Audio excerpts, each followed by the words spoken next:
Many of you have already been embracing transparency through sharing employee stories and testimonials, showing those behind the scenes glimpses of the workplace and being open about your corporate mission, company mission. And that is a wonderful start. However, this is no longer a new thing, more like a standard expectation from employees and job seekers. And that's why this is not where your ambitions should be, just the beginning to get you started. So welcome back to another episode on Building a Modern Employer Brand podcast. Today we're diving deep into the topic of what I would say that has become kind of a heartbeat of modern businesses and modern employer branding. And I'm talking about transparency, being genuine and authentic and vulnerable in employer branding. And this is not a trend. This is a movement. Companies across the globe are realizing that to attract and sustain top talent, they need to be transparent, they need to be genuine, and they need to let their employees' voices to be heard. So that's what I was thinking about talking today to you, and I guess we shall unpack this thing, shall we? So if you're new to this podcast, my name is Susanna Rantanen, and I'm one of the top employer branding, marketing, and communications expert in Europe and the world, and a top 10 European employee branding agency owner as well. And this podcast is for those of you who want to learn how to use branding, marketing, communications for business success as an employer, as a seasoned professional in the area of HR, talent acquisition, career coaching, or employer branding. So let's get started with this week's episode. I want to start with what does it mean to embrace authenticity in employer branding? Because it means that we're kind of going deep. We're showcasing the true culture and the values of the organization. We're being vulnerable and humane in our branding efforts. It's about being genuine, being transparent with our existing and future employees about what is it really like to work in this company? What are the real experiences, not the cherry-picked experiences of working here, but really like thinking that we have a fly on the wall that's recording the authentic everyday life, living the life this employer provides and supports. So that's what I'm talking about. Authentic employer branding doesn't try to paint an unrealistically perfect picture, quite the opposite. Instead, it's more about documenting and presenting, kind of like keeping a diary and showing it to the external world of the honest narrative that is taking place in your organization. And because that's what's going to resonate with your current and potential employees. And this is recognizable by your current employees. It's about being human to other human beings. Authenticity also helps to set realistic expectations for candidates, reduce turnover, increase job satisfaction, empower your employees to survive and thrive, and growing this shared commitment to reaching those goals and crossing those hurdles that keep showing up in today's business environment, as we all know. Now, many of you are already embracing transparency through sharing employee stories and testimonials and showing those behind the scenes glimpses of the workplace and being open about the company mission. And I would say that that's a really incredibly wonderful start. But I would emphasize that this is just a start. I need you to be more ambitious about it. because this is no longer a new thing. It is more like a standard expectation from today's employees and job seekers. And that's why you should consider this as merely a starting point, not the goal. When I started my first business and began writing stories like that for my clients, it was already back in 2011. It was then, this is over 10 years ago. That's when it was very new and very ambitious. And that's why it was so super easy to win that job seeker attention and help our clients to reach incredible success in talent acquisition. But that was over 13 years ago. And this level of transparency is just no longer enough. We have to go deeper. We have to be even more authentic and more vulnerable. We have to be more real. This is where most employers, this is where most of your competitors will get scared and choose the easy way out. And that is why this is the blue ocean for you, my friend. Because I know that being part of my tribe, you are not scared to be real. You're not scared to be authentic. You're not scared of empowering your workplace, your hiring managers, your colleagues, your employees to be real and to be authentic, show their vulnerabilities. And that is why your opportunities to win the trust are here. So I want to talk to you a little bit about the evolution of employer branding. I'm not going to go very far. And to be honest, there is not a lot to go that far. If you didn't know, employer branding is only 96, 20, roughly 20 years old. And it hasn't been in this format that you know it today of what I'm talking about, not for a very long time, only a few years. But I want to start, or I want to quickly go into exploring how employer branding has evolved, because I think that this is going to help you understand more about the future and why we have to be more ambitious about our activities and decisions and strategic focuses with employer branding. So I want to start by saying that those days are gone, like so far behind that I can't even remember them anymore. And you don't even know anything about them, I believe, especially if you're much younger than I am.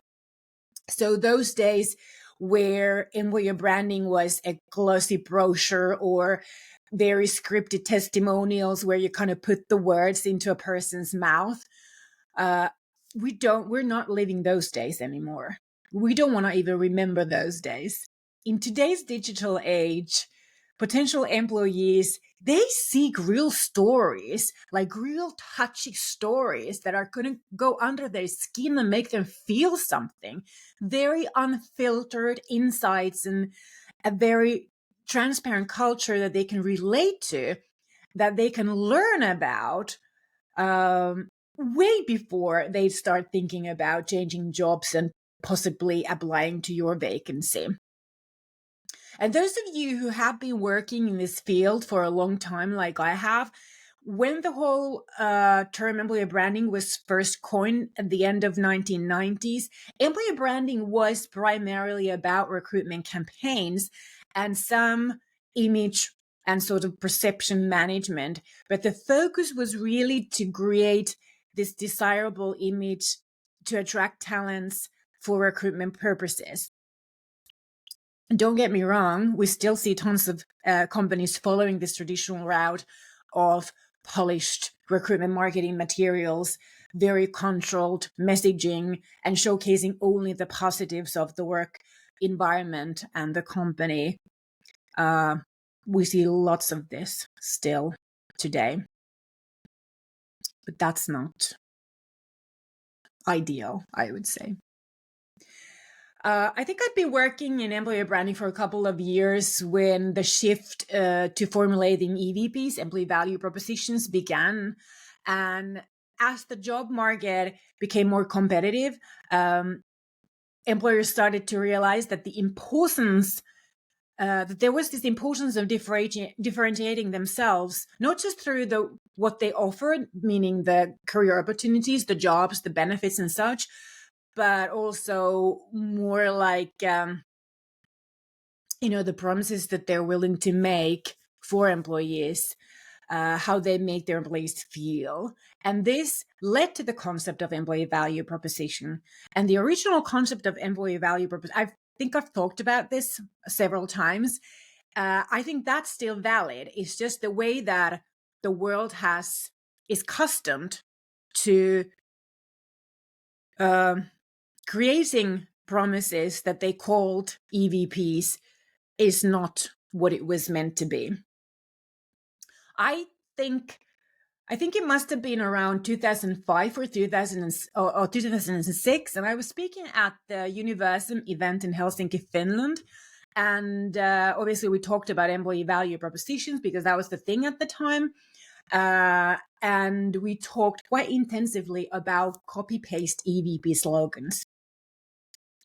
I don't think that we passed this era yet, because you can still see pretty, what I would call awful EVPs that are so generic that if you remove the company name and the logo, any employer could use the same slogan. So generic. So that's really not differentiating the organization as an employer in any shape or format. When I founded my first company, Hebo, in 2010, we were building a recruitment software, recruitment platform where we were matching talents based on their work personality and then company cultures. And we also started to offer content marketing for recruiting campaigns for those employers that were using this software. And our first content offer was called the feature article. So back in 2011, I think. So feature article, this was kind of like the sidekick for the job post. So we wrote the job post or the job description and the job post, and then we wrote this feature article, and we tied these together, and those formed the content for the recruitment campaign. And these feature articles were focused on the company cultures of the hiring employer or the hiring team. And this together, as said, formed the content for the recruitment campaign. And it was a success for many years until everybody on the market started to do these articles, and the practice became a standard thing on the market. So that's no longer really a competing edge, but it was for us many years because we were the only ones who were doing this. And our clients won significantly at the time. That was a turning point, I think, for the market. Employees started to understand the importance of sharing those internal experiences, the unique aspects of their culture, their benefits and career opportunities. And then we started this company, employer branding agency, Emine. This is my second business. And this was founded on this very discovery of developing and communicating and marketing those company cultures and employee experiences. So the first company was recruiting and building a recruitment software. And then came along Emine, where we first started developing, communicating, and marketing company cultures and employee experiences. And then until 2017, when I created the magnetic employer branding method. But during those first years in the history of employer branding agency Emine, we were actually called employee experience agency Emine because we were focusing on developing company cultures and employee experiences and then communicating those out in those recruitment marketing campaigns. The greatest evolution, I think, in employer branding by far has been the digital revolution. Well, to be frank, I haven't lived long enough to have seen anything else, because I think that the greatest discoveries, greatest innovations in the field of talent acquisition and employer branding in general have been when when the first CVs came along hundreds of years ago, when CVs became digital, when obviously employer branding was coined, and then with social media. And this free access online and all those various platforms, digital platforms and tools for creating and publishing content, connecting and networking with people worldwide, this has been a revolution specifically for employer branding and career development. I don't think it has been that much of a revolution for recruiting in comparison to the revolution for and the meaning for employer branding specifically, because this was the time that we were able to not only find any information, like as job seekers, to find any information that we desired and get access to candidate and employee sources to hear and ask about their experiences, but also it allowed us as employers to properly separate recruitment marketing campaigns from employer branding and create so much more impact and value, long-term value and impact for the business. And as they say, there is no such thing as a free lunch. So with this digital transformation, obviously came this widespread requirement for transparency, a requirement for your business and the workplace to become transparent. Employees today play a very vital role in employer branding because their stories, their testimonials, their experiences, their knowledge, their success stories, those are sought for, those are shared on online social platforms, and they allow the job seekers, but also your competitors, to discover your truth. Or is it the truth, or just a versions of perceptions based on all sorts of experiences, assumptions, and misbeliefs? I want you to think about that. Disappointed and poorly treated job seekers are the first ones to reveal their candidate experiences. Companies and organizations with a more, I guess, societal, how do you say that? How do you pronounce that? Well, companies and organizations with more impact and meaning for societies through their brands or through their stance or through their size, they easily get in the hands of the media, and the outcome is not always favorable. But the thing is that if you are not on social media as a company, you do not exist to your potential customers. If you are not on social media as an employer, you do not exist to your potential candidates. And you don't want to be online on social media as a company and employer as kind of one thing, unless you are a smaller company, smaller business based on experiences and or expertise and knowledge, like we are, or other, information and knowledge based employers. But the point here is that do not let others define who you are as an employer and a workplace.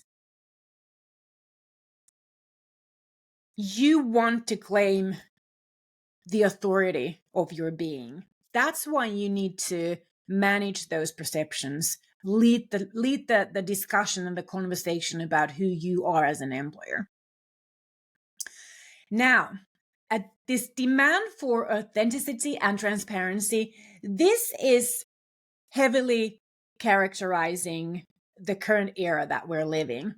Prospective employees, they seek genuine insights about your company, about company cultures, yours and your competitors, including the challenges, the heartaches, the pains, and how you as an employer address those. Are you trying to hide it? Are you trying to make pretend that you don't have any heartaches?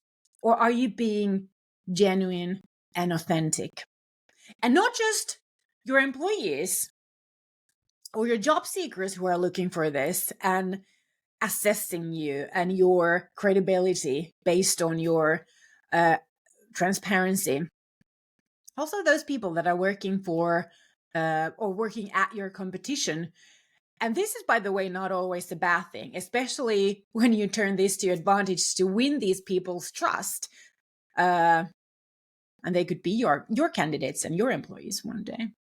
The great thing about content marketing is that it gives you the control and many, many, many amazing opportunities to build trust and showcase your expertise and authority, build your credibility, build your trust, as I spoke about this in the last week's episode 158. In terms of topics of importance and interest, it's no longer just about the culture and the values and the benefits and the perks that people want to learn about. I would say that employer branding now and in the coming future encompasses also your organization's, your company's stance on social issues, diversity, inclusion policies, your opinion about those, your attitude towards those, your values towards those. Also, the environmental impact. It's about presenting a much more holistic view of the organization. And not just what happens during the working hours, but more like as a being. What is your personality? What are your values? What are your morals and ethics and philosophies of life? Who do you hang out with? Like your organization, like your company was the person. And not even just these examples, but also growing emphasis on what do you think about mental health, work-life balance, family values, continuous learning opportunities, navigating in the hybrid world of work that I spoke about in episode 156. And how do you, as an organization, as a business, innovate and vision the future? Now, we all know that the world changes. I mean, we have so much evidence from the past years how the world changes. And employer branding will obviously continue to evolve. As employer branding is the process of building, growing affinity, getting under the skin of your target audience, and building those emotional connections between what your company represents and what is important and relevant for the people in your audience.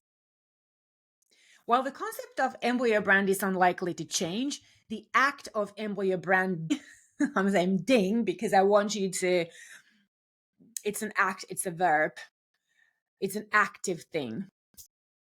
So this act of employer branding will change, even though the concept of employer branding is unlikely to change. It will evolve. The act of employer branding will evolve, obviously, with technology, with consumer behavior, just like we have seen happening during the past 20 to 10 years. Employer branding will also continue to evolve as we get new tools and as we find new ways to connect with our audiences, grow awareness, build affinity, as we learn from insight, from artificial intelligence, as we get access to better data, teaching us what works, what doesn't work with more precision. And the best employer branding strategies today are those that are rooted in reality. They are not firm and permanent. They are flexible and adapt to the sort of the journey of your organization, the journey of your business in the years to come. They are unique to your organization. This is important. This is vital. This is critical. Because they are made from authentic ingredients and they invite your audience to your employer brand story. This is with the magnetic employer branding method where I say that talent is the hero. It's about them. It's not about you. Employer branding will continue to showcase experiences, but they are going to be more truthful, more genuine, more vulnerable experiences, like warts and all. It will focus on building a community rather than just the workforce. It will include everyone in the organization's payroll, but also freelancers, subcontractors, and other independently working contractors and partners that your people work with and who experience through your people what your company stands for, how you treat others, what is the experience of collaborating as part of your community. And more than anything, employer branding becomes a communication and engagement process. This is what the magnetic employer branding method is feeding in. It's a process. It's a dialogue or a conversation between humans. No one is interested in hearing what a corporate logo has to announce.